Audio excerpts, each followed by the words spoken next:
Sir ಅದೇ micro finance ಅವಳಿಗೆ micro ಫೈನಾನ್ಸ್ದು ಈಗಾಗಲೇ ನಾವು ಕೂಡ ಇದೇ KDP ಸಭೆಯಲ್ಲಿ ಕೂಡ ಸೂಚನೆ ನೀಡಿದ್ದು.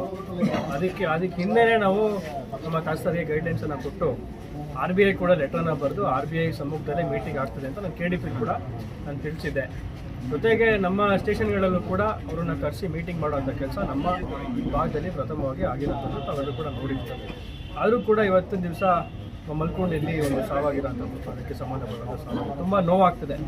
ಆದರೂ ಕೂಡ ನಾನು ಇವತ್ತಿನ ದಿವಸ ಹೇಳಲಿಕ್ಕೆ ನಾನು ಬಯಸ್ತೇನೆ, ಈ ರೀತಿ ಯಾರು ಕೂಡ ತಾಳ್ಮೆ ಕಳ್ಕೊಳ್ಳದೆ, ಧೈರ್ಯ ಕಳ್ಕೊಳ್ಳದೆ ತಾವೆಲ್ಲರೂ ಕೂಡ ಜೊತೆಗಿರಿ. ನಾವು ಕೂಡ ನಿಮಗೆ ಹೇಳ್ತಾ ಇದ್ದೇನೆ, ಪೂರ್ಣ ಪ್ರಮಾಣದಂತಹ ಸಹಕಾರ ನೀಡ್ತೇವೆ. ನಿಮಗೆ ಧೈರ್ಯವಾಗಿ ತಾವೆಲ್ಲರೂ ಕೂಡ ನಿರ್ಧಾರವನ್ನು ತಗೋಬೇಕಾಗ್ತದೆ. ನಾವು ನಿಮ್ಮ ಜೊತೆಗೆ ಸದಾಕಾಲ ಇರ್ತೇವೆ. ಇದಕ್ಕೆ ಸೂಕ್ತವಾದಂಥ ಕ್ರಮ ಆಗ್ತದೆ. ಈಗಾಗಲೇ ಮುಖ್ಯಮಂತ್ರಿಗಳು ಕೂಡ, ಗೌರವಾನ್ವಿತ ಮುಖ್ಯಮಂತ್ರಿಗಳು ಕೂಡ ಸಭೆಯನ್ನು ಕರೆದಿರೋಂಥದ್ದು. ಆದ್ದರಿಂದ ಸರ್ಕಾರದ ಮಟ್ಟದಲ್ಲೂ ಕೂಡ ಇದಕ್ಕೆ ತೀವ್ರವಾದಂಥ ಖಂಡನೆ ವ್ಯಕ್ತಪಡಿಸಿದ್ದಾರೆ. ಅದಕ್ಕೆ ಸೂಕ್ತವಾದಂಥ ತನಿಖೆ ಕೂಡ ಆಗ್ತದೆ, ಜೊತೆಗೆ ಕ್ರಮ ಕೂಡ ಇದರಲ್ಲಿ ಆಗ್ತದೆ. ಆದ್ದರಿಂದ ಯಾವುದೇ ರೀತಿಯಾದಂಥ ಅಂಜಿಕೆ ಬೇಡ, ಧೈರ್ಯವಾಗಿರಿ. ನಾವು ನಿಮ್ಮ ಜೊತೆಗೆ ಸದಾಕಾಲ ಇರ್ತೇವೆ.